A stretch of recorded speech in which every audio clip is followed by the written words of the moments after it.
Good evening and welcome, everyone. We're so excited to have you here with us tonight. I'm going to introduce Barbara Velasquez to get us started. Hello, everybody. Thank you so much for coming out tonight. We really are very excited to have our guest speak to us about her participation in Bloody Sunday and in the civil rights movement as a whole. As you know, we stand on the shoulders of those of the civil rights. They're civil rights giants, to be honest. Without them, there would have been no movement at all, and we would not be where we are today. So it's a real joy to hear about civil rights activities from someone who was participating in it. Now, we're going to have a short film to remind you all about what happened on Bloody Sunday, and it gives a bit of a description about what was happening before, why they had the march, and what happened during the march. It was actually as a result of voting rights and the Student Nonviolent Coordinating Committee, which was known as SNCC, SNCC, were undertaking to try to get Black people to be able to vote in Selma, Alabama, and all of this failed. So they were undeterred. They decided that they were going to march from Selma to Montgomery and confront Governor George Wallace, and it was a 54-mile walk that they were going to take. And Wallace had ordered the state troopers to use whatever measures were necessary to prevent the march. Nevertheless, about 600 voting rights advocates showed up on Sunday, March 7th. And here is the story of what happened on that day.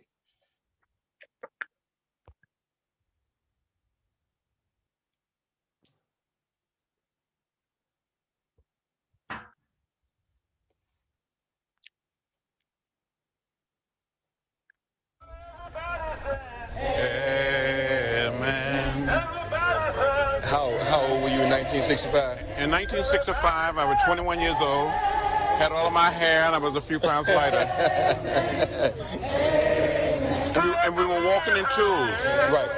And it was almost complete silence. So from the moment you all stepped off, it was quiet. It was so quiet, no one saying a word. Until we got to the edge of the bridge, crossing the bridge. Such action would not be allowed on the part of any other group of citizens or non-citizens of the state of Alabama, and will not be allowed in this instance.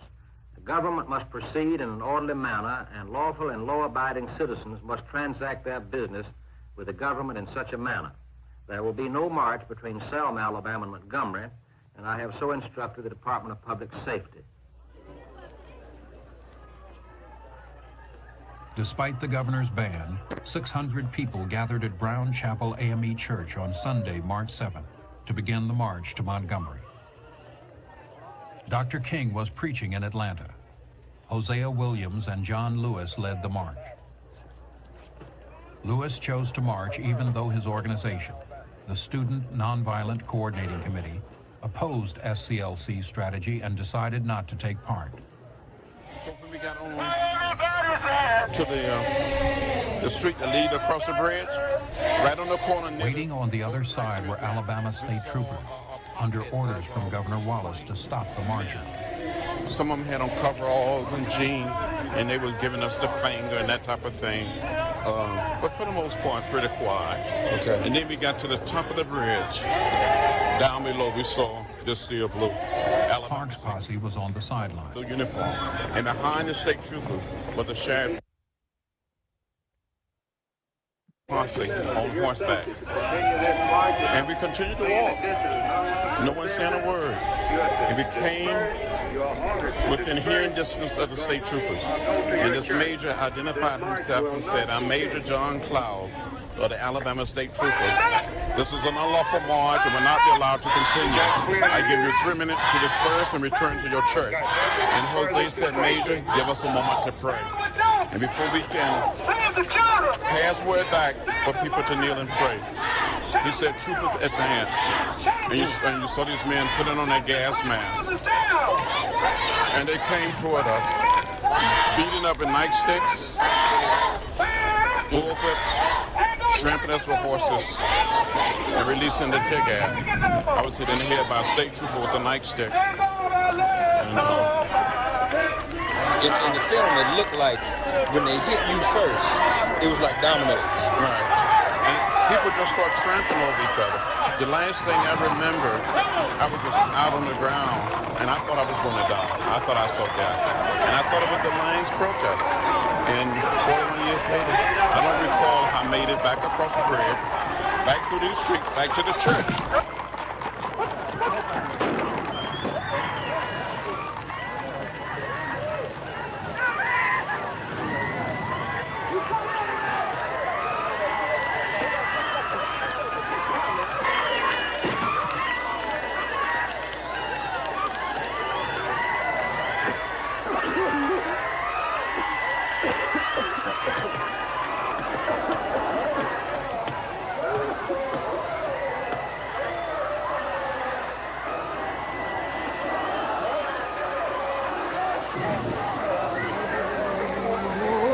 Freedom, oh, freedom, oh, freedom over me. And before I'll be a slave, I'll be buried in my grave and go home to my Lord and be free.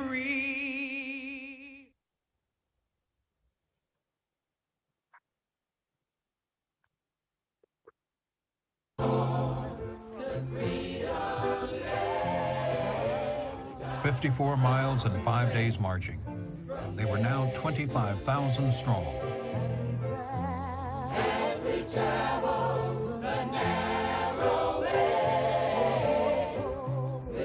To me, there was never a march like this one before. There haven't been one since.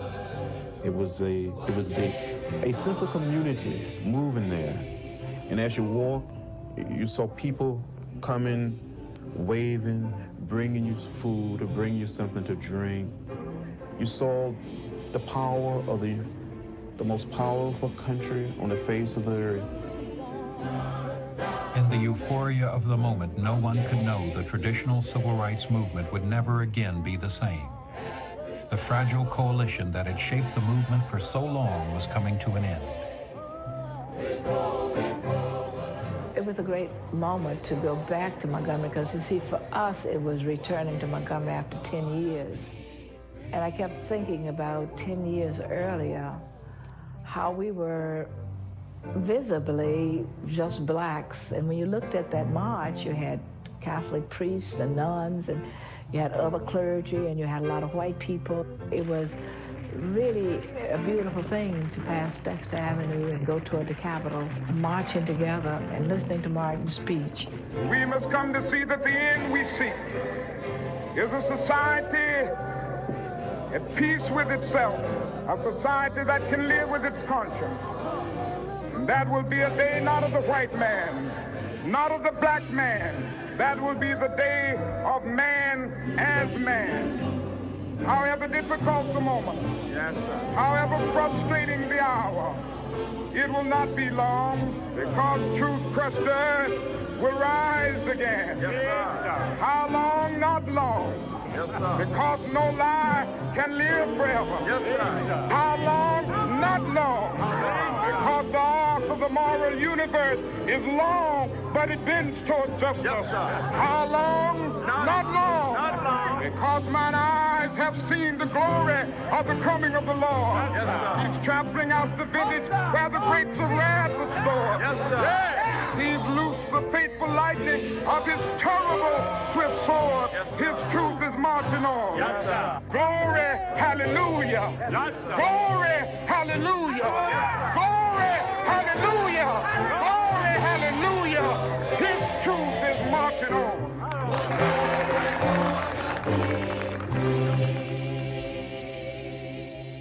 The words of the movement. Their cause must be our cause too.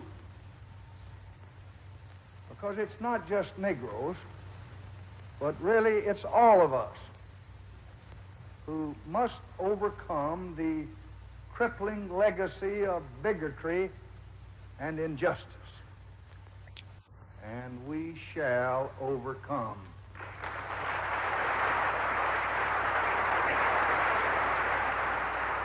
Lyndon Johnson came on, the late president, and said, "We shall overcome."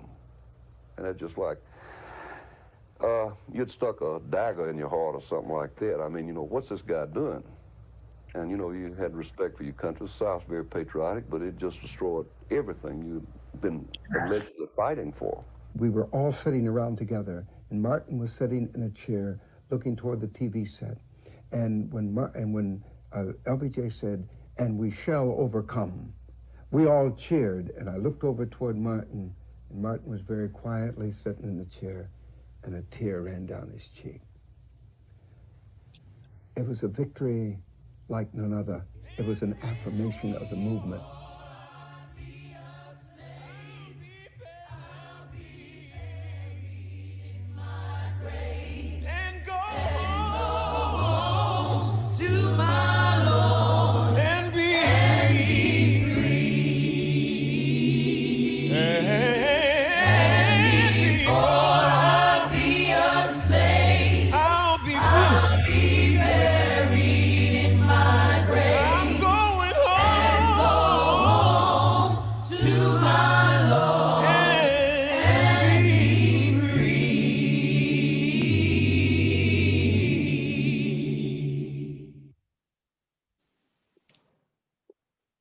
Well, I don't know about you guys, but like I'm still touched by that.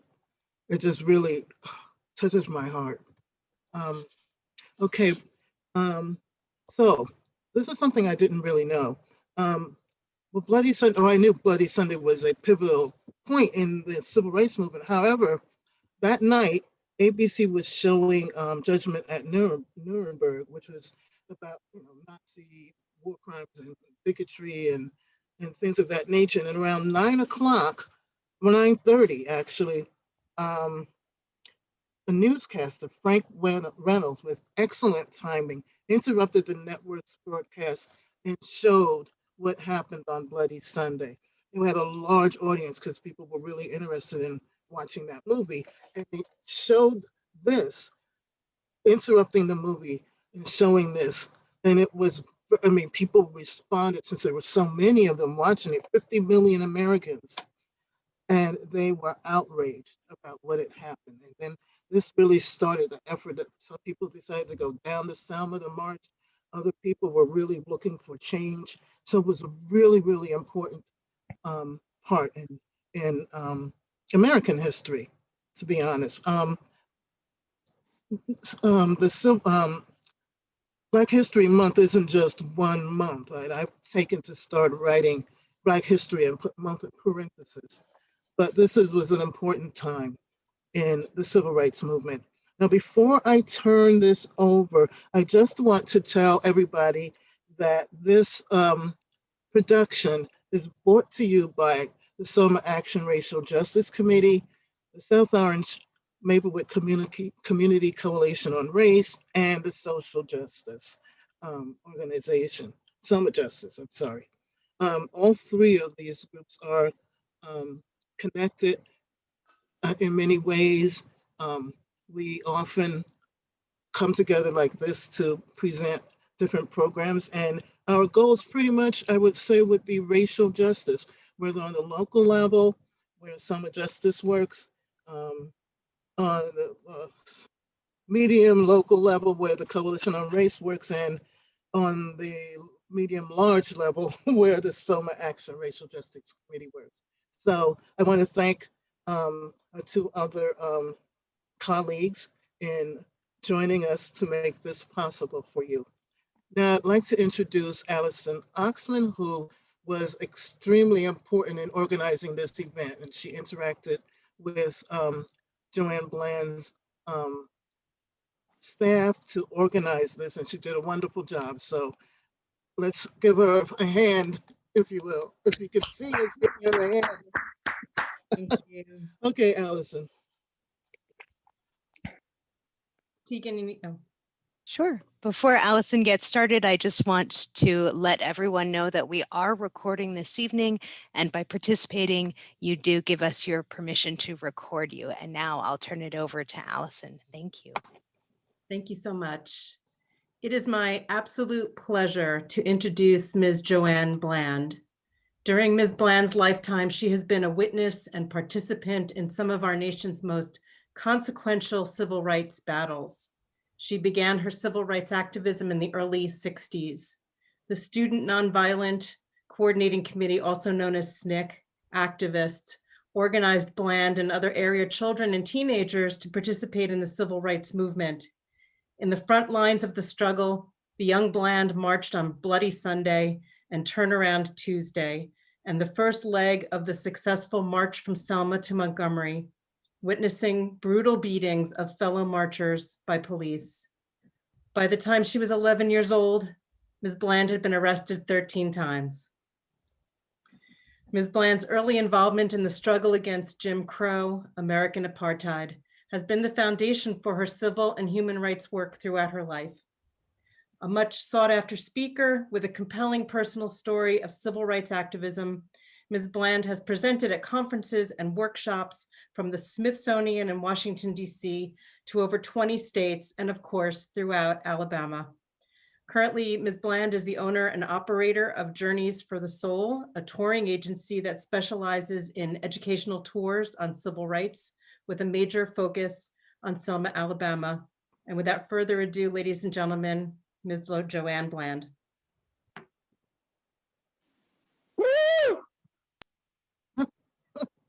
That was my husband. Okay. Good evening, everyone. I'm delighted to be here and see old friends and making new friends. I hope you'll say you're my friend when I finish. Anyway, I'd like to tell you a little bit about growing up in the segregated South and a little bit about my participation in what you just saw in that film. My grandmother, Sylvia Johnson, came to live with us when I was 3 years old. You see, my mom had died in the halls of the White Hospital here. My mom needed a blood transfusion, but they didn't have what my older sisters called any black blood. I don't know what black blood is today, so please don't ask. The blood had to be ordered from Birmingham and sent to Selma on the bus. But by the time the blood got here, it was too late. My mom was gone and my baby brother in her tummy. Grandmother came back from Detroit, where she had been living for like almost 40 years, and to the funeral, and decided to stay and help rear us along with my dad. Grandmother had lived in the Midwest, but we called it up north. She had lived up north and she enjoyed some freedoms that we didn't have in the segregated South. Grandmother couldn't understand how things in the South hadn't changed much since she left. She started talking to some of the women in the community about the freedoms that she shared in Detroit and couldn't use here. And they introduced her to a lady named Amelia Boynton. Mrs. Boynton and her husband, Sam, realized in the early 1930s that if African Americans could vote in our community, we could change some of those laws that were unfair to us. They formed an organization called the Dallas County Voters League in the early 1930s to set about trying to register African Americans in my community to vote. Grandmother started going to the meetings and she would take us. Boring. We had to sit at the feet of those history makers while they strategized on how they was gonna get this thing called freedom. Now, personally, I thought they were the dumbest old people in America. because I already knew Abraham Lincoln freed the slaves. It was obvious that these old people didn't know. I sat there smug in my belief that I was the smartest person in that room. Whenever I would ask them, why are we fighting for something we already have? No one could explain it where I could grasp it or understand what they were fighting for. Well, one day we were downtown. Downtown in Selma, Alabama consists of the street that runs across that bridge, Broad Street. All our stores were on Broad Street at that time. Grandmother was standing and I was standing in front of Carter's drugstore. Carter's is still here today. Carter's at that time had a lunch counter. I wanted to sit at the lunch counter, but my grandmother said, you can't. She said, colored children, that's what we were called in, can't sit at the counter. It didn't stop me from wanting to sit at that counter. Every time I passed by the store, I'd peep in that window and watch those white kids and wish I could sit there. Grandmother was talking to one of her friends, and I was doing what I always do, peep in that window, wishing it was me sitting there. My grandmother noticed, and she leaned over my shoulder, and she pointed through the window toward the counter and said, when we get our freedom, you can do that too. I became a freedom fighter that day. I understood instantly that the freedom that Grandma and her old friends were going for was the good freedom, you know, the one that would let me sit at that counter. I started going down to First Baptist Church with my older sisters to the meetings of SNCC, where they tried to teach me the principles of nonviolence. I flunked. I wasn't having any of that. Let me explain that a little bit. I grew up in George Washington Carver homes, a housing project. The only principle I could really grasp at that time was the one where they said, turn the other cheek. If I did that, within an hour, my cheeks would have been like this. Every time they started the nonviolence training, I'd act so ugly that my sisters would put me out. They'd lean over and say, you can go outside now. And I'd go. I'd go outside and play. Now I've come a long, long way since then. Violence in any form is wrong. You and I know that. It shouldn't even be in a civilized society, but it is. We're gonna have to keep working until it's gone. I like the marching though. When they'd come out that church to go on a march, I'd jump in that line like I had been training all day. Well, we march up to our courthouse. Sometimes they see us coming, they lock the doors. We'd kneel on the steps of the courthouse and someone would say a prayer to the Creator, asking him to lift the hearts of those evil men so our parents could vote for us until we could vote for ourselves. That got old quickly. They started rolling yellow school buses up in front of the courthouse and loading us up on those buses and taking us to jail. They would put us in cells that were supposed to hold 1 to 2 people. I've never been in a cell that didn't have 20 upwards to 40 people all jammed up in this little space. If you were lucky or unlucky enough to get to bed, you didn't sit there long, the mattress was gone. It was just that metal frame and had a lip in front to keep the mattress from sliding off. That didn't feel good on the back of your thighs at all. Our food, dry beans. For those of you who have cooked beans or seen them being cooked, you know you can't just open those packs and put them in the water. You got to pick out the stuff you can't eat. You know, the rocks, the dirt, the insect, the grass. Nobody did that for us. I think they took pride in bringing you a plate with a huge rock sitting up on it, right in the middle of the plate.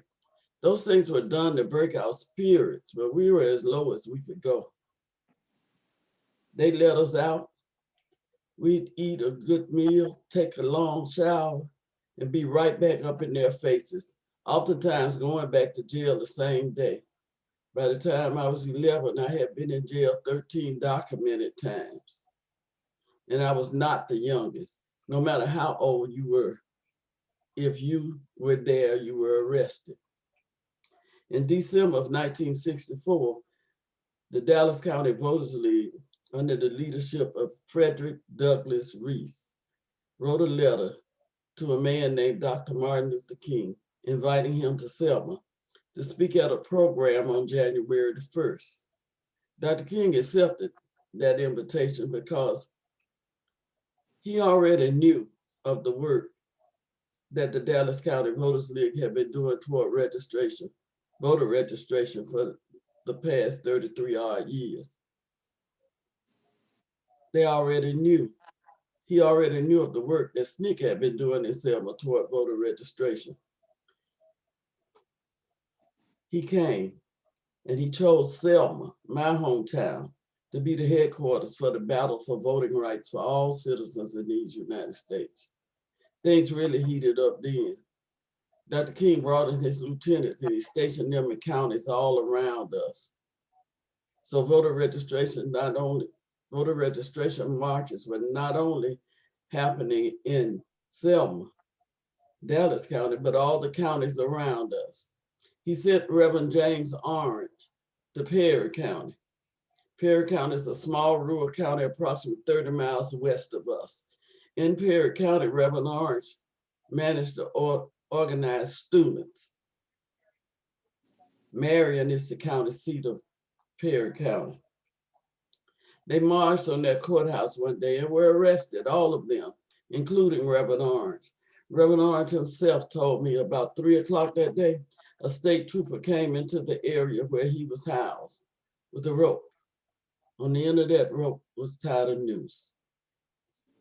Reverend Orange said he threw it over the top of his cell, and that noose hung in his face all day long. He said he had to sit there knowing that this may be his last day on earth. That evening, they let the children out.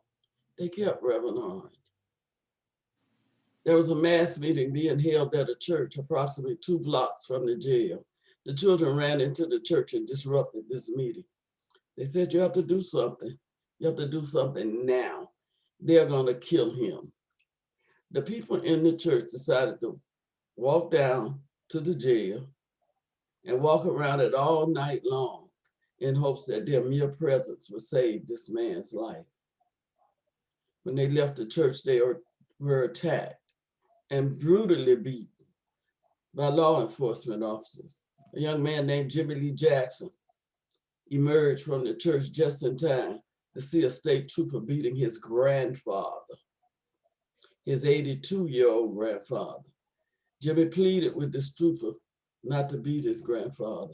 Jimmy's mom saw them beating her dad too, and she ran over. As she approached that trooper, drew back that billy club to hit her. Jimmy did what I would have done. He put up his arm and blocked it. That trooper shot him. Jimmy died 8 days later. It was then that the leaders decided to walk from Selma to Montgomery to protest Jimmy's senseless death and demand the right to vote from our then Governor George Wallace. On March 7th, 1965, we gathered on the playground of George Washington Carver Homes, and led by John Lewis and Hosea Williams, walked down Broad Street and over that Edmund Pettus Bridge and met a wall of policemen. When that line stopped, John Lewis asked permission to pass. The policeman told him there would be no march between Selma and Montgomery. You have 2 minutes to disperse and go back to your church or your home. In less than a minute, they attacked. Now, I had never experienced violence. Marching was fun to me. I like the spirit of the movement. I like the marching, the songs, the chants, being with my friends, not going to school. I liked all of that. When I crested that bridge and could see across, I saw policemen, state troopers as a matter of fact, lined all the way across all 4 lanes, right up under the first traffic light after you cross the bridge. I knew we were not going to Montgomery when I saw that. As I descended further, I saw that the service roads were filled with policemen, some sitting on horses, some standing, some sitting in police cars, which further affirmed we were not going to Montgomery that day. Normal procedure would have been when John Lewis and Hosea Williams got to that line of policemen, one of them would ask permission to pass. It would be denied. John and Hosea would go down on their knees. One of them would say a prayer, and we would all stand up and go back to where we started from.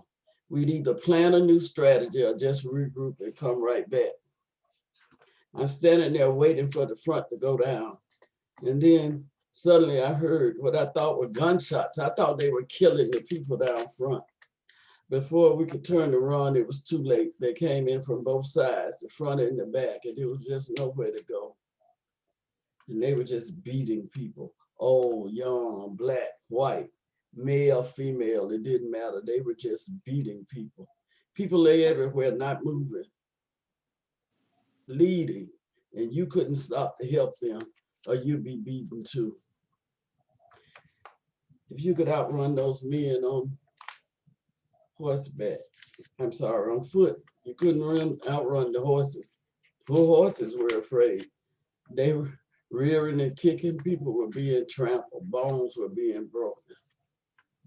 And the gunshots I heard, to my knowledge, no one was shooting bullets on that bridge that day. They were the tear gas canisters being shot into the crowd. Tear gas burns your eyes, gets in your lungs, you can't breathe, you can't see, you panic. Oftentimes you run right back to the same people you're running from. It seemed like it lasted an eternity. The last thing I remember seeing on that bridge is this horse and this lady. And to this day, I don't know what happened. Did he hit her? She fell? Did the horse run over her? But I do know, as I sit here almost 56 years later, I can still hear the sound her head made when it hit that pavement. The next thing I remember, I was on the city side of the bridge. I was in the back of a car and my head was in my sister Linda's lap, and Linda was crying. When I became fully awake, I realized what was falling on my face were not my sister's tears. It was her blood. My 14-year-old sister had been beaten on that bridge and had wounds in her head that required 35 stitches. Yet on that following Tuesday, when Dr. King came back, I held that same sister's hand as we followed Dr. King and Dr. Abernathy down Broad Street and over that bridge one more time. When I got to the top of that bridge and I could see across this time and I saw the same scene that I had seen that Sunday, I'm not ashamed to tell you, I didn't want any more freedom. Whatever the cost of this freedom was just too much for this 11-year-old.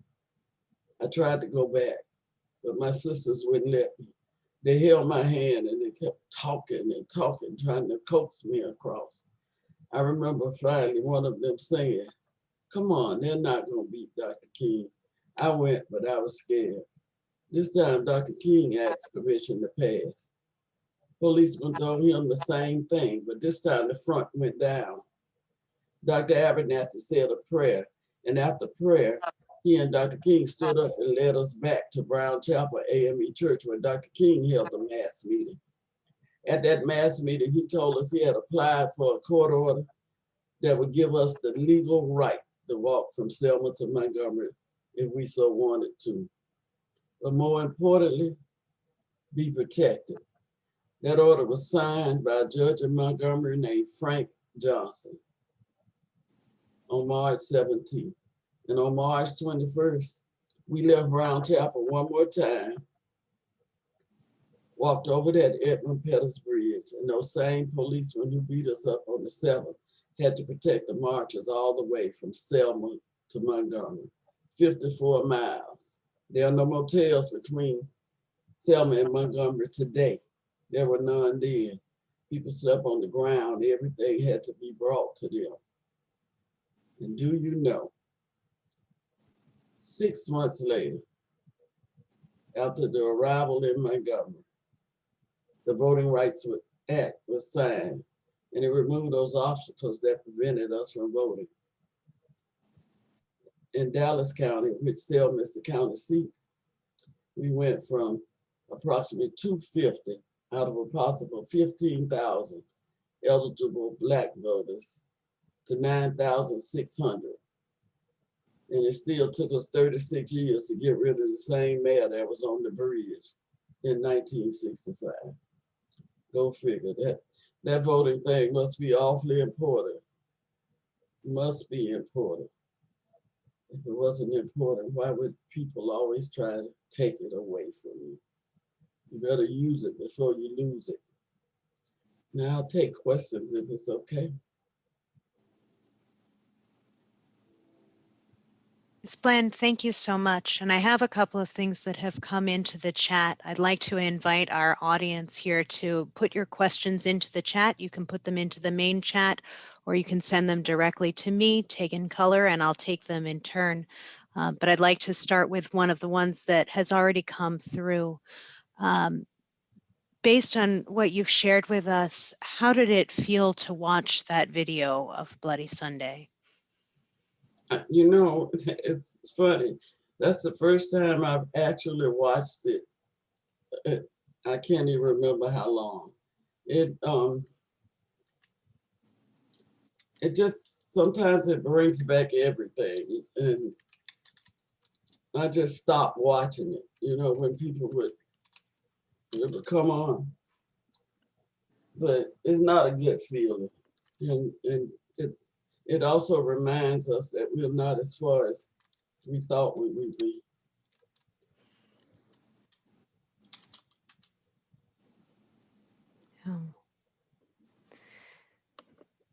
I have another question that has come in. What sustains you in this lifelong struggle? Because we're not where we need to be. I grew up, I thought I had a normal childhood. I thought all the children that looked like me especially grew up the same way I did, marching, going to jail, having fun, going to jail, going to mass meetings. I just thought that was a normal. I had nothing to compare it to. But I know how it was, and I can see how far we've come, but we just had so much further to go because we're not where we need to be. And that motivates me to keep going. And every time I get discouraged, some young person will say something that just lights me up again. And I depend on that now. When either I search out young people or I want to talk to young people all the time because it keeps me motivated, because I know they're going to be the ones who have to make these changes. Thank you, Ms. Bland. And we know from hearing a little bit about your bio and also from speaking with you before everyone else joined us, that your activism has continued on into your adulthood. Can you talk a little bit about the museum that you founded and your work there? Well, in 1980, I came back to Selma in 1989, and my son joined a youth group, that 21st Century Youth Leadership Project. And you know, you have to find out. He joined because his cousin was going, but I wanted to know what they were doing. So I would go to their meetings. I'd take him to the meetings and I'd stay. They were talking about, I was so happy that they were talking about activism, trying to right the wrongs in our community. And these were young people. My son was about 11 when and they range from like 11 to 21. So I used to tell them when they bring up a problem, I would tell my stories about, oh, in the 60s we used to do this, and in the 60s we used to do that, and they would listen. Well, a friend of mine who's an attorney here, Rose Sanders, then her name's Fire to Ray now. But she said to me one day, "And let's open a museum." I thought she was crazy. I was like, we know nothing about opening a museum, and where are we gonna get the money to open a museum? And she said, we need a place where we could tell our stories and preserve our own history. And Rose is the type of person that throw out an idea, and before you know it, it's your idea, and you're working feverishly to get it done. And even though we opened without any money, we've had 4 presidents to darken those doors, so it must be something. But the museum ran into some financial difficulties. I left in 2007 because I was just tired of paperwork. I'm just serious. I left in 2007 and just opened my own company so I could do the tours. That's all I wanted to do, to be with people. But the museum is, our state senator said once when President Clinton came, when we had just been open maybe a year or two, he came and our state senator gets up there and says something like, our president of the United States is here to visit our homemade museum. I was so angry with him. Oh, I thought it just went all over me that he would say something like that. And then the more I thought about it, what's the best of everything? Homemade. Homemade. So people from all over, thousands and thousands of people come to darken those doors. So, and it's the National Voting Rights Museum and Institute. And we preserve our histories because, face it, we're not going to be here forever. Our stories must be told again and again and again, because our children need to know where we've been as a nation to take us where we should be. So. Thank you so much, Ms. Bland. I wondered if you could tell us a little bit about the organization you left the museum to begin, Journeys for the Soul, and specifically about its mission, its lessons learned, and so forth. Okay, Tegan, before I do that, can I answer a question that's in my chat?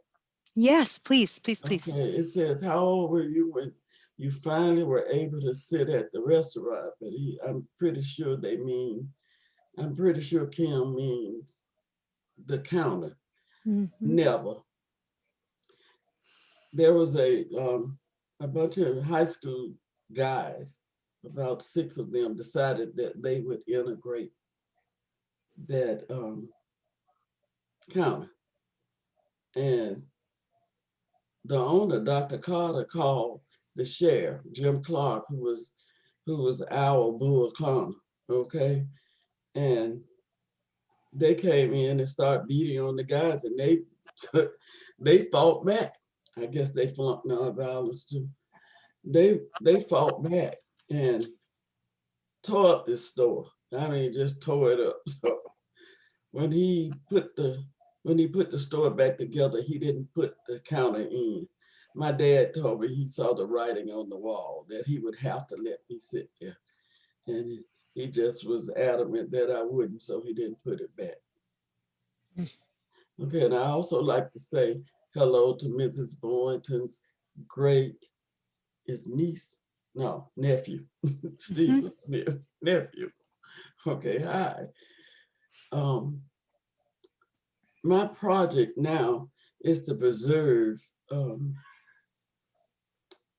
the area where we gathered on what is now known as Bloody Sunday. There's a good sized portion of the original cement still there. I truly believe that when we tear up, rename, that new history begins and old history is forgotten. And this history is too important to the fabric of this nation to be forgotten unless we repeat it. So I'm trying to preserve this area, and I want to make it the Foot Soldiers Park, where visitors can come and still get that rock, Allison. Still get that rock because it seems to be important. I make my participants in my journeys pick up a rock from that area and hold it in their hand because I want them to connect to this history. And I tell them they can keep it or they can throw it down, but if they keep it and take it back to wherever they live, they need to put it where they can see it, where they can see it every day. Because when they see injustice committed against anyone, no matter who it is, wherever they sit in the rainbow of humanity, they should do something. And if they are afraid, go pick up that rock and take from it the strength of the ordinary people who stood on that same rock. So I'm trying to preserve that area, because I think it's important. And we want a building there where participants can go in.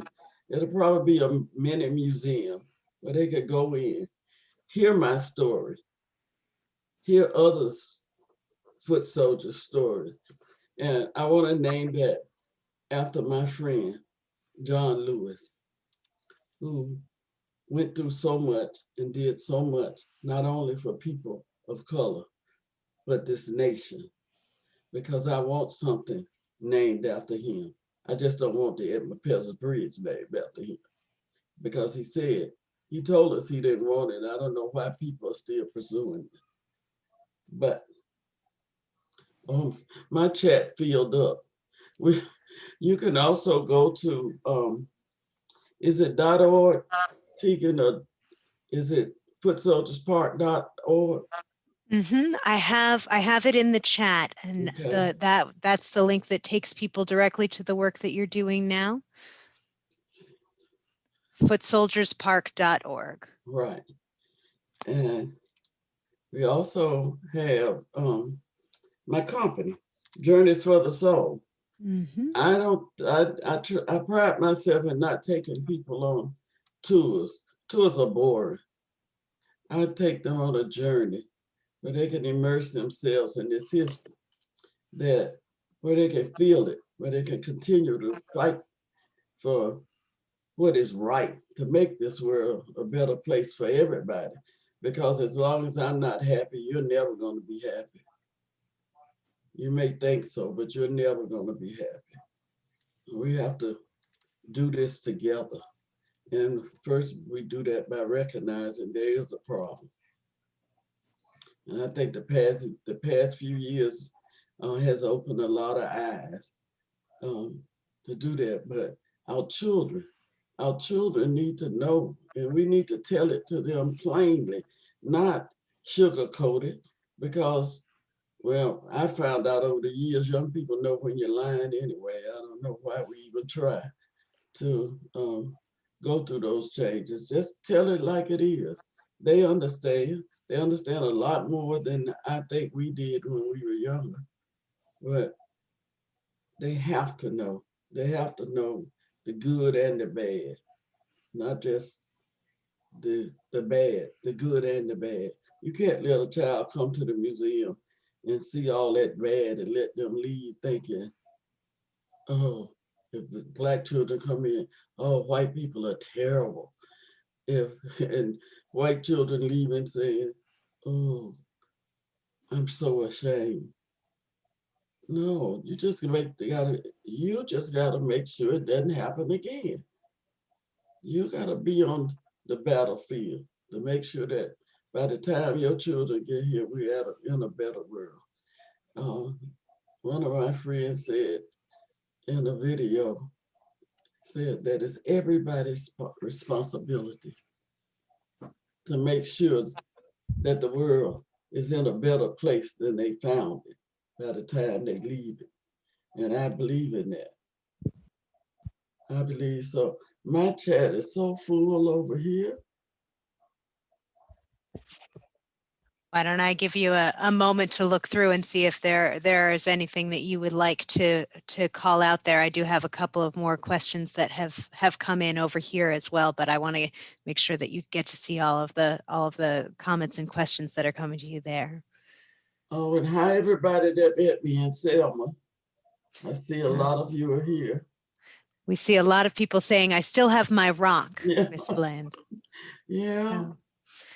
And someone asked, what's the name of the museum again? The National Voting Rights Museum and Institute. And I'll put that right into the chat now. Okay. And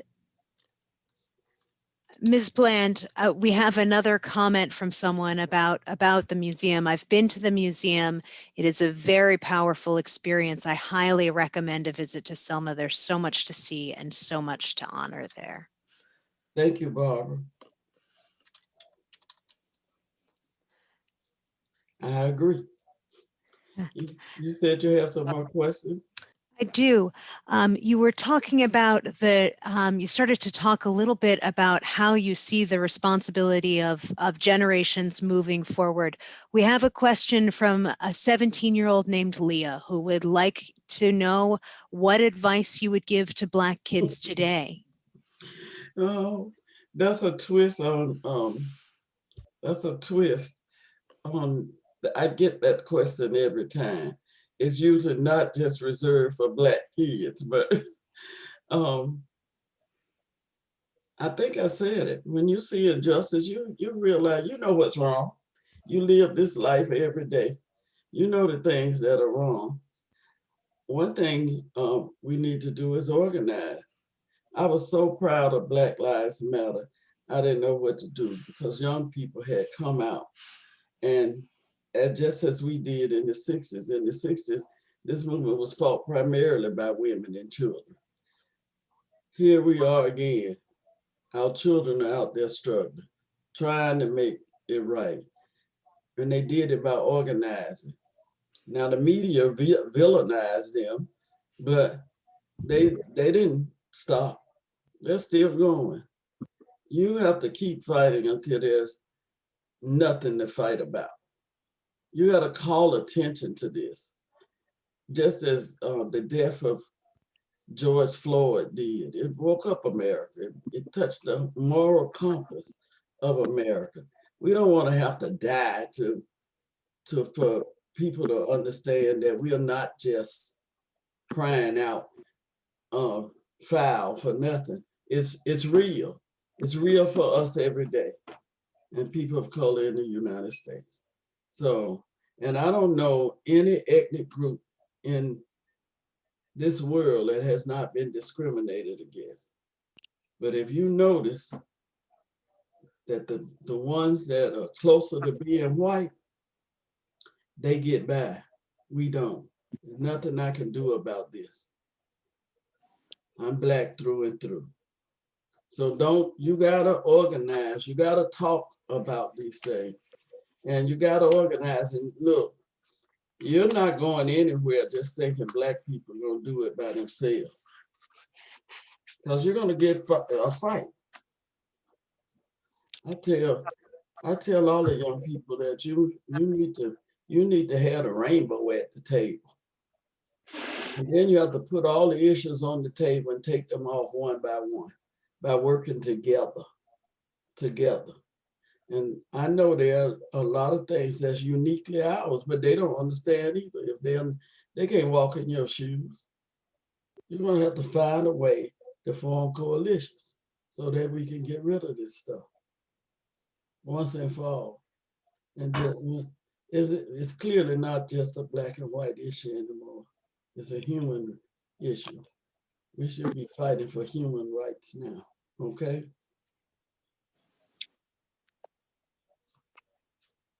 Thank you, Ms. Bland. You're welcome. I have in the chat someone who's asking if you would be willing to share a little bit about your friendship with John Lewis. He was amazing, just amazing. He was a walking history book, just all the time, and so humble. All the things that he did, you never heard him brag about it or say, I did this. I went to Mrs. Auzo's daughter, Mary, and I are friends. We've been friends about 35 years now. We went to Washington and we kept calling and nobody would take our calls, or we kept calling Michael, who was John's right hand. And Michael was ignoring our call. So we decided, I called John, and of course he didn't answer. So we get to Washington. We said, we're just gonna go over to the Capitol. We went over, we did have an appointment with my councilwoman, Terry Sewell. So we go over there, but we get there early and we find John's office and we go in. And he's so glad to see us. And he takes us in his office. And for 2 hours, his office was a museum. I mean, serious museum. He takes us in his office and we talked for like 2 hours before he had to go on the floor to vote. It was amazing. My congresswoman, we were there with her about 10 minutes. In contrast to being with John. John never backed down from a fight here when he saw injustice. He never backed down. He was never afraid. He said what he had to say and proceeded to do the work to make it happen. And I've admired John Lewis since I was a kid. By the time I was 11, I was taller than he was. But he never made us feel like we were too young to do this, that in fact, he empowered us to do it. And over the years, I lost contact. Like he wasn't my friend when I was a kid, but when I became director of the museum, while we were putting the museum together, we hooked up again, and it was just on. It was the saddest day of my life when he died. At the same time, another warrior, Dr. Vivian, C.T. Vivian, died the same day. It was amazing that they were both amazing men, just amazing.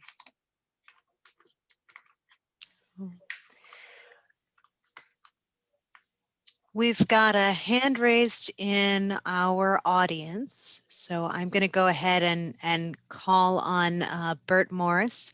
If you'd like to go ahead and unmute yourself for your question.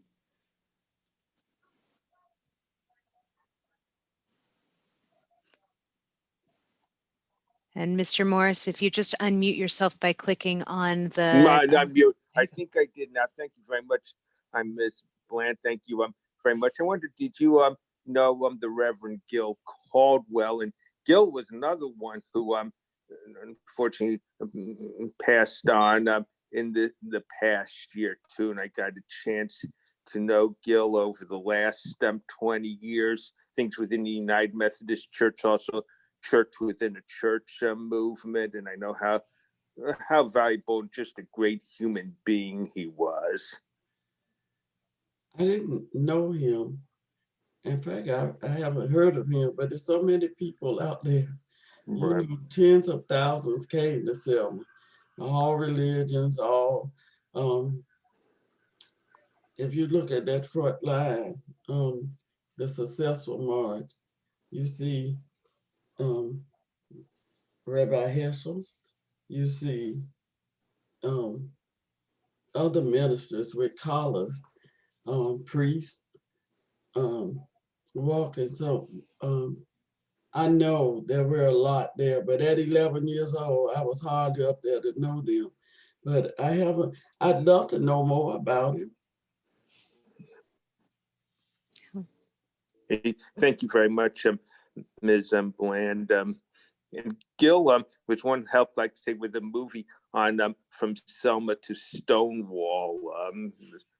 Him and Marilyn Bennett Alexander together with that an African American clergy person and a white lesbian person.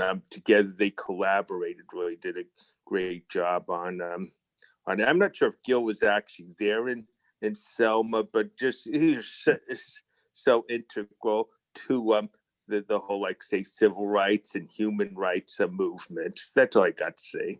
Yeah. Yeah. Thank you, Mr. Morris. Ms. Bland, I'd like to just share with you a few comments that have come into the chat from Autumn Katz. Thank you for telling your story. Both my kids joined for a while, and they can't believe that you were arrested so many times as a child. Yeah, well, I was African American during a time where it didn't matter what age you were.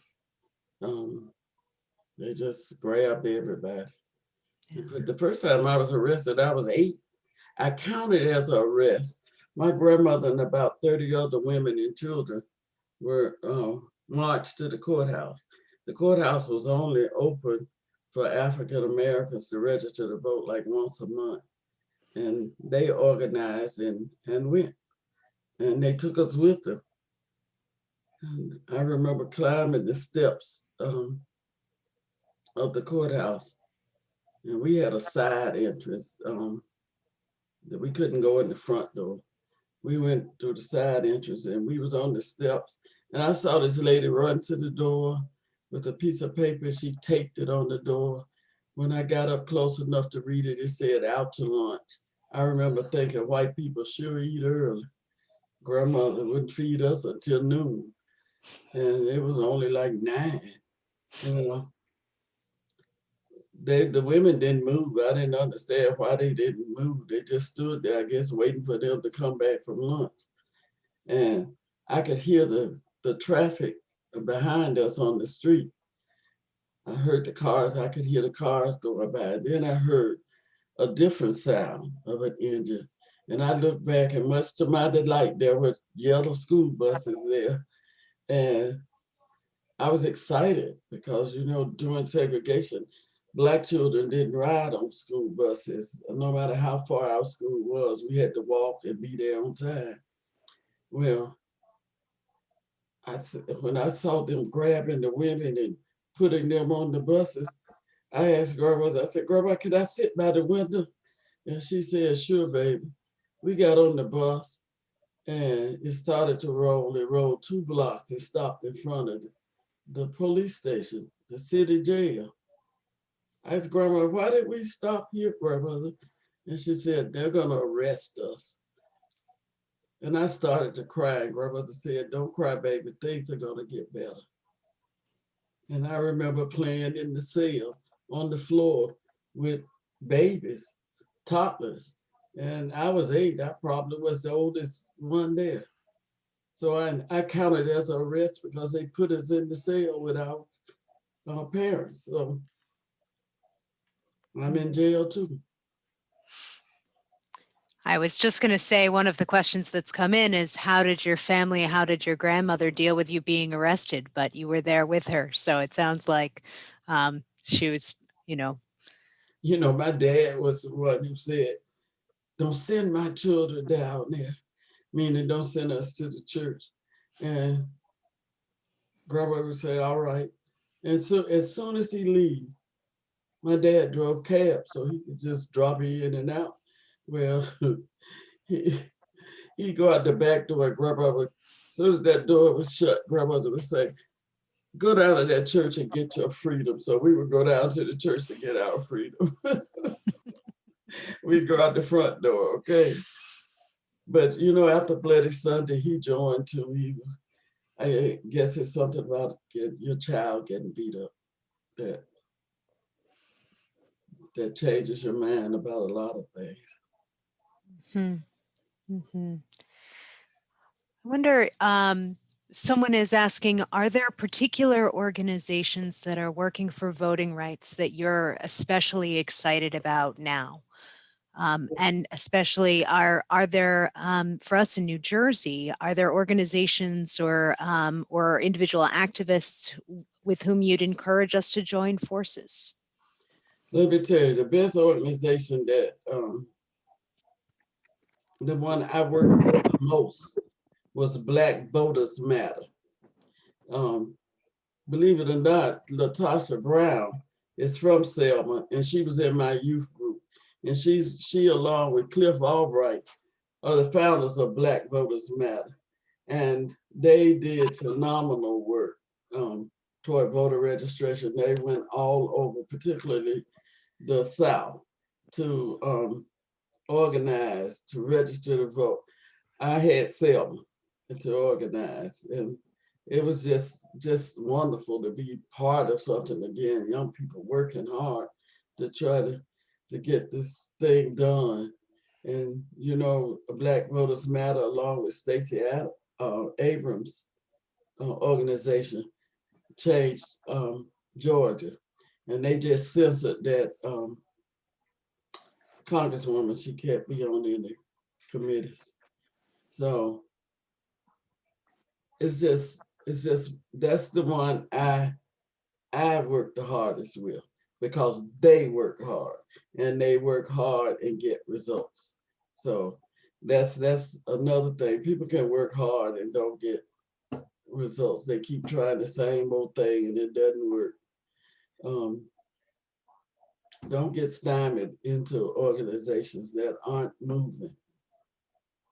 They have to be moving and doing something and getting some results, not just lip service of saying I'm organized and there are no results. I know a lot of organizations like that today that I'm not gonna call any names, but I know a lot of them like that. That's the phone with me. Let me just stop it. I'm sorry. No, that's quite all right. Turn it off. I tried to turn it off. I put it in airplane mode and it's still crazy. So I just give up. This is my grandbaby's fault. I sincerely apologize. And don't think I'm stupid because I can't handle my new iPhone 12 something. When I could do with a flip phone and be happy. Technology, it is a blessing and a curse, I think, for all of us. I'm seeing from Audrey Rowe from the Community Coalition on Race, a particular organization in New Jersey that she wanted to call out was the New Jersey Institute for Social Justice, which is located in Newark. And for the person who was asking about New Jersey-based organizations, that may be that they do a lot of work on voting rights, and may be a great place for you to align yourself and become involved in your work. Right. No. Ms. Bland, we have another comment in the chat that says, I've learned so much from you, from Nicole Rufo. I've learned so much from you and Ms. Latasha Brown, or Latasha Brown. Right. Tasha was in my youth group. She grew up in my youth group. I like to think I had some influence there. She's a shining example of that. In fact, another one that was in the youth group with Tasha was Tarana Burke, who started the Me Too movement. And Me Too was done in my office in the museum. She came up with that there. They're phenomenal ladies, I promise you. But I'm sure a lot of phenomenal people are in this audience that are gonna do great things. You just have to do great things because it's your responsibility. We've gotten this far. We can't turn around now. You're gonna have to take us where we need to be. Mm-hmm. Thank you. Yeah. We have a question here about whether you can speak to how you would recommend that we bring the young people who are part of the Black Lives Matter movement into this broader sense of history to understand that voters' rights are once again at risk with the current Congress. I think I don't think you have to. I think they should be more visible now. Don't think they've stopped. They have not. It's just that the media moved on. And if you're not in the media, then people think you're not doing anything. But that's not true. They're working just as hard with police brutality. And they're well aware of what we should be fighting for. And they do have branches that do fight, because the only way we're going to get any results is through the ballot. We got to get rid of old crazy people and get young crazy people. I was just going to say. People. But you're going to have to use that vote. And you're going to have to make sure that the obstacles that are put in place to prevent people from voting are moved. So I'm pretty sure they're well aware of it. I've talked to a lot of people with Black Lives Matter who, in fact, I did a Zoom with them maybe it might be 2 months ago. 2 months ago with and they're just like everybody else. All young people want a roadmap. Okay. They want you to say, you need to go do this and you need to do that and you need to do this. I'm sure the young people on here asking the same thing. What can I do as a youth? Black Lives Matter is no different. The only difference is they're organized and they have a think tank that they can sit there and come up with ways to address problems. That's why it's important that no matter what it is, you organize around an issue. You can't just go out there and say, we're going to conquer the world in one day. You're going to have to get an issue, be passionate about it, believe that you can do it, and do it. There's no roadmap to get there. Look, face it, if I knew how to get to where we're supposed to be, it would already be done. You know, it would already be done. So when people are talking to you, especially older people, they like to give you all this advice. Well, why didn't they do it? If it's so easy, why didn't you do it?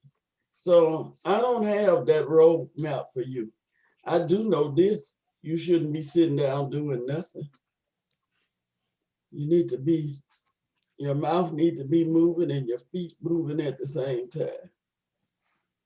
As Malcolm would say, by any means necessary, get us where we need to be. Thank you. From one of our audience members here, Madeline Thigpen, I have Ms. Bland, you mentioned growing up in the George Washington Carver projects. Could you discuss your perspective on the relationship between racial and economic justice? Look,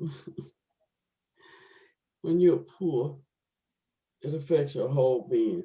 I like to tell people all the time, they don't understand poor. They don't know poor. They see poverty, you living in this rundown house. It's deeper than that. It affects your whole being. And people of color in these United States have systematically been denied. We couldn't be educated. When I was going to school, our books came from the white school, and they had used them for 4 whole years before we got them. So we started school 4 years behind in the first place, because when they gave us their old books, they got new books. I integrated the high school here. Was the first time, in 1967, was the first time that I ever had a brand new book. So how can we go out and make a living when we've been miseducated? And don't say that's a choice now. It's not a choice. It's not a choice. You find it easy to say that because you've never been there.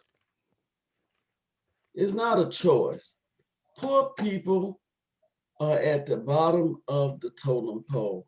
I used to get so mad at Mr. Obama talking about the middle class. What about the poor people? We're not middle class, we're poor. We're so poor we can't even spell it. So when you've been miseducated, you have nothing. And every time you try to get up, there's an obstacle. There's an obstacle in the way, whether it be education or even my name, just my name.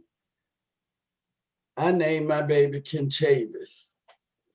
They looked at that application and said he Negro without him even putting in on there, or African American on there. They looked at that and threw that application to the side and chose somebody named Jordan, Morgan, names like that. We live in a diverse world with that. I don't have to name my baby what you name your baby. And you don't have to like what I named your baby. But when you use it to oppress, that's a problem.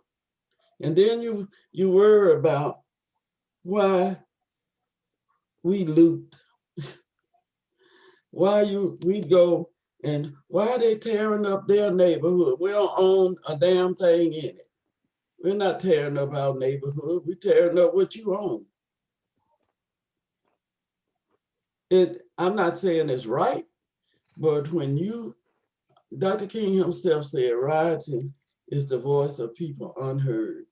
And when you talk about justice and you see a person get treated get the same crime, get sentenced, a white boy would get slapped on the wrist and black man might get 10 years for that same crime.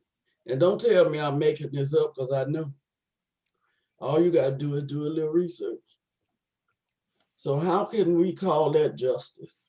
And if it's not racial, what is it? We live in a world full of liars. They want you to think that everything is all right. And it's not. You try living in my shoes one day. Try going over in George Washington Carver home and staying over there and wondering why some of the yards don't even have grass in it because the children have played in it and made paths through it, making a shortcut. When I was growing up there, it was family.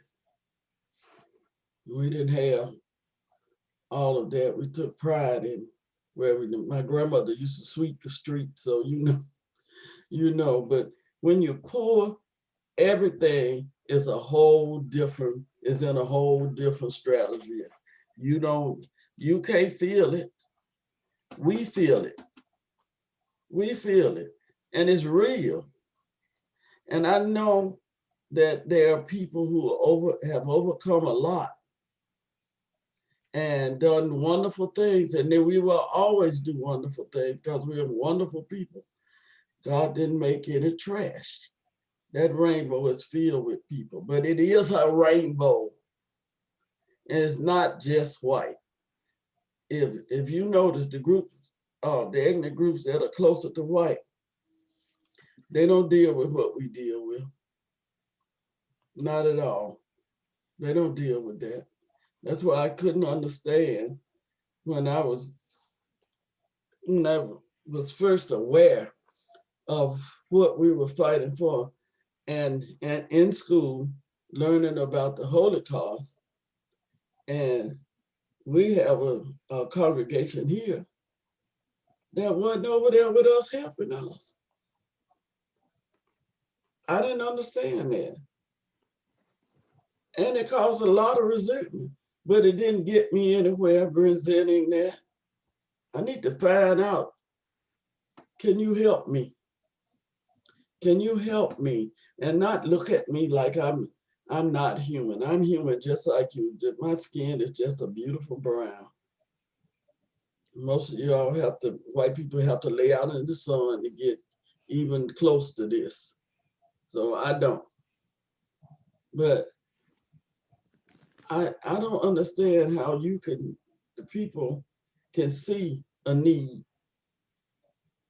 in a community and not do anything. Not do anything to say that does not affect me. It does affect you.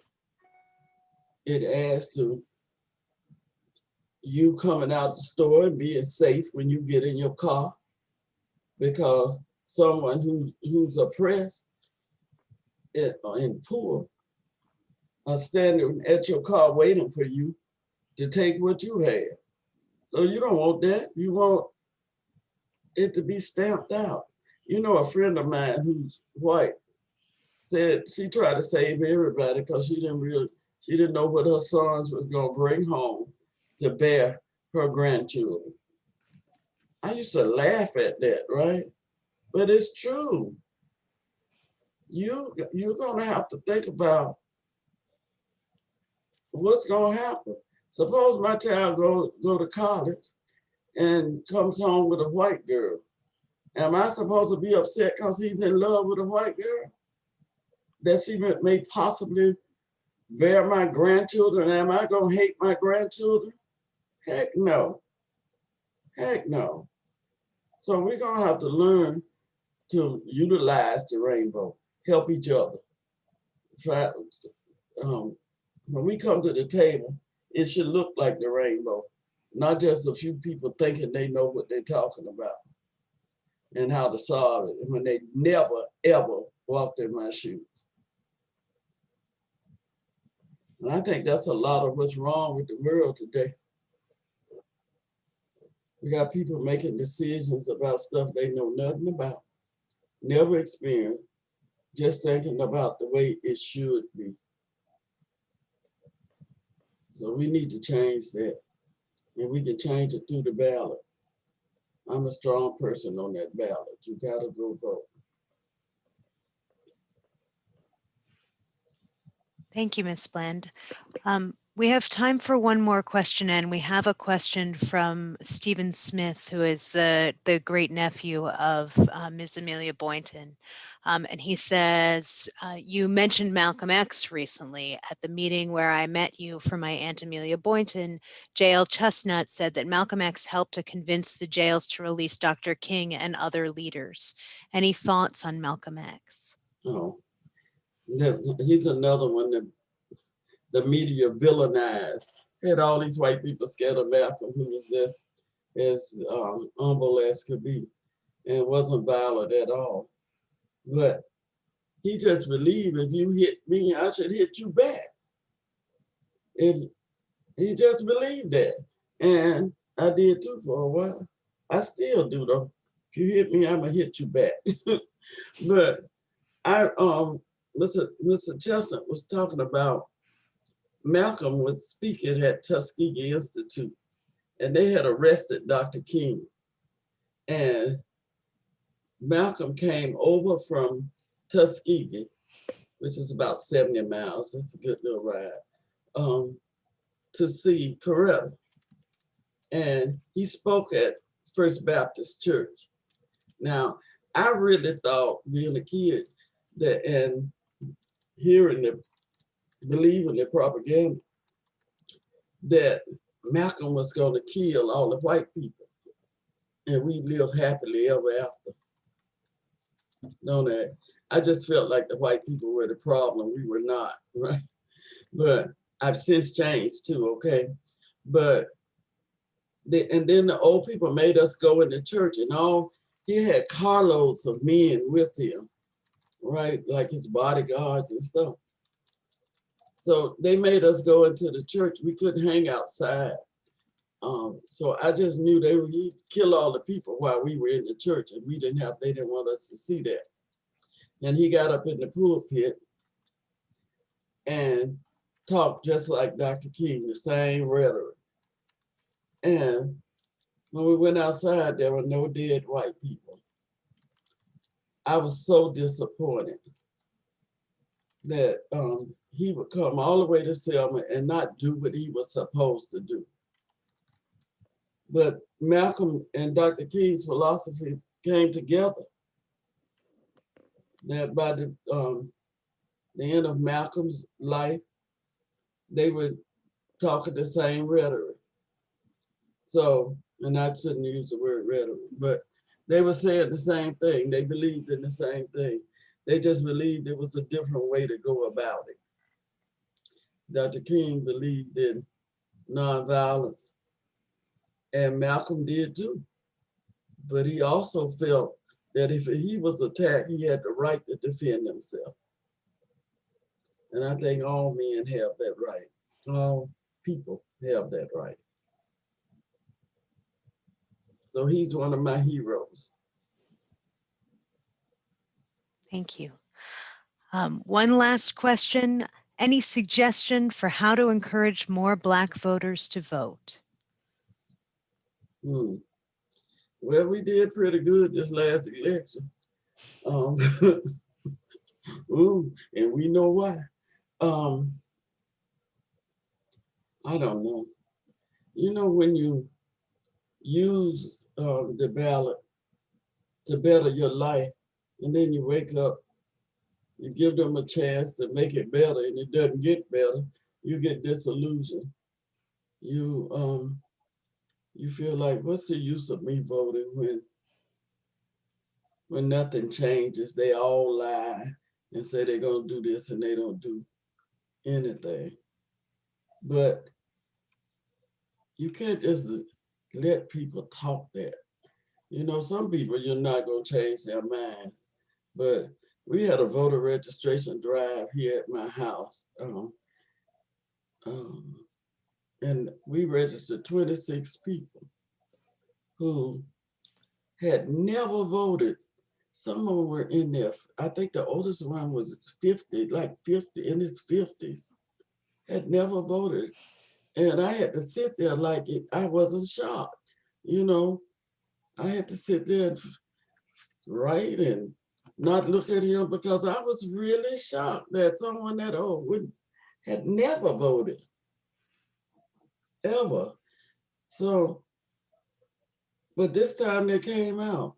And if we could keep that momentum going, we'll be all right.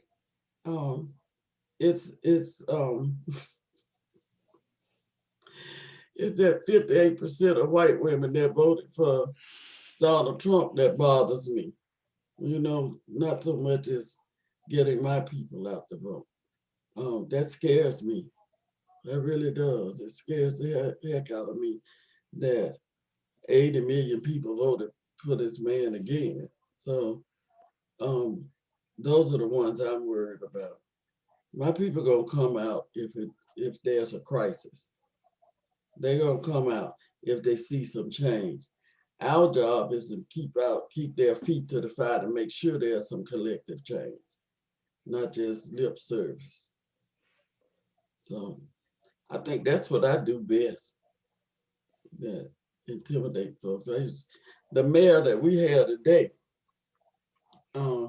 was our first African-American mayor. We elected him in 2000. He served from 2000 to 2008. And now we've elected him again because we need him. But I used to get on his desk and we'd be going, they'd be yelling, the police would even come in there and say, are you all right? Asking the mayor, you need to ask me, am I all right? But sometimes you just gotta go there. You just can't sit back and wait. You gotta say, look, my vote elected you, my vote. And everybody should put that much importance on their vote.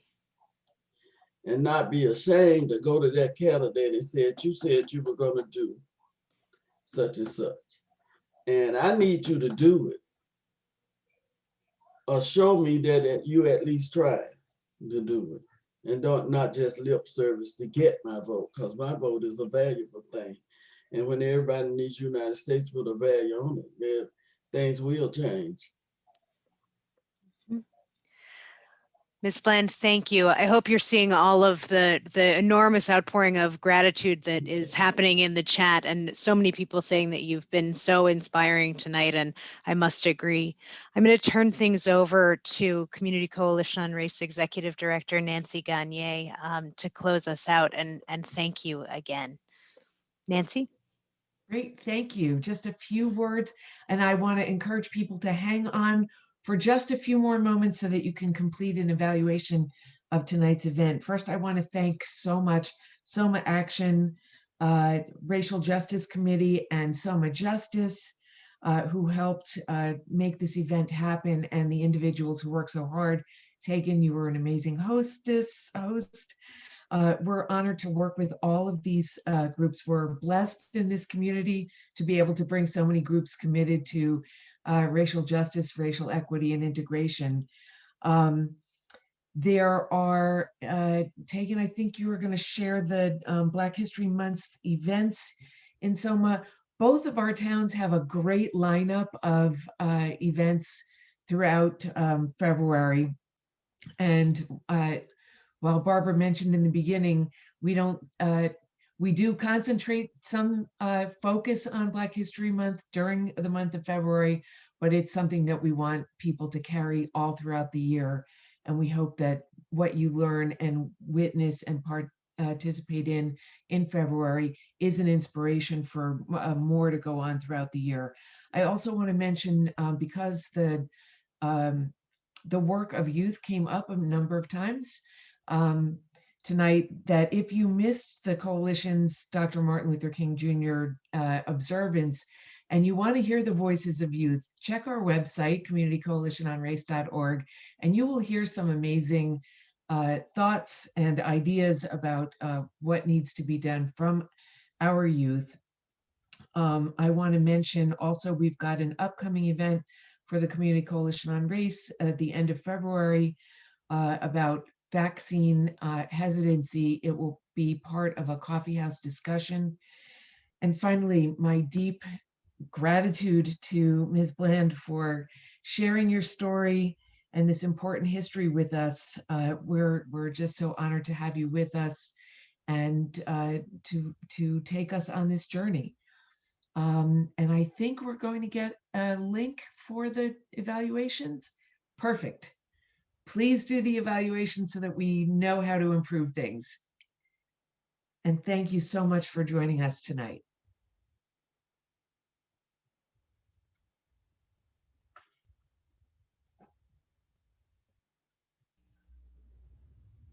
If you take just a few minutes, 4 minutes to be exact, to complete the survey, we'll sit here right with you now because we would really appreciate knowing your thoughts on tonight.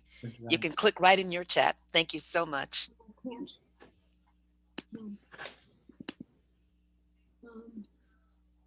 Go into chat, see if it's Oh, maybe that's what, maybe that's it. That's right. Okay. Thank you so much, Ms. Bland. Okay. Thank you so much.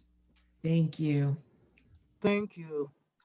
Wonderful, wonderful, inspiring presentation. Yeah. We'll get to the survey. How valuable was this presentation to you? 1 to 10, 10 being Amy, we can hear you.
Whoa. Okay, I think I've got everybody into the waiting room now. Oh, smart. Very smart. You're muted, Audrey. Go ahead and unmute. So even though they're in the waiting room, they can still continue their survey? Yeah. Oh. Yeah. Good job. It takes them to an outside one, but it keeps us from having to just sit there in silence while they're working on it. You're the best. You got to Taught me teach me that something one. new. Taught me Yeah, something that's a good one. Wow. Kudos. This Kudos. was great, Yeah, everyone. that was Allison, Nancy, great job. beautiful. I just Excellent tell you how job. scared I was. Up until like 3 o'clock today, I was afraid she would not show up and that they were going to really? take our money. And because I had never talked to her, I only talked to this person who I thought was her assistant. So, who knows? I'm glad I didn't know you were afraid. I was so sure it never even occurred to me that you wouldn't show up. But that's what a project manager does, keeps the fear inside and just makes sure it works. Yep. That's a beautiful characterization. Audrey's always saying to me, Tegan, you're so calm. I'm like, no, it's my job. I just push it down. It's called therapy. You need therapy, right? This was excellent, guys. It's exactly what you did exactly what we needed. So authentic, so inspiring, just so fluid. I can't believe she was just speaking. I couldn't. I She know. was reading anything.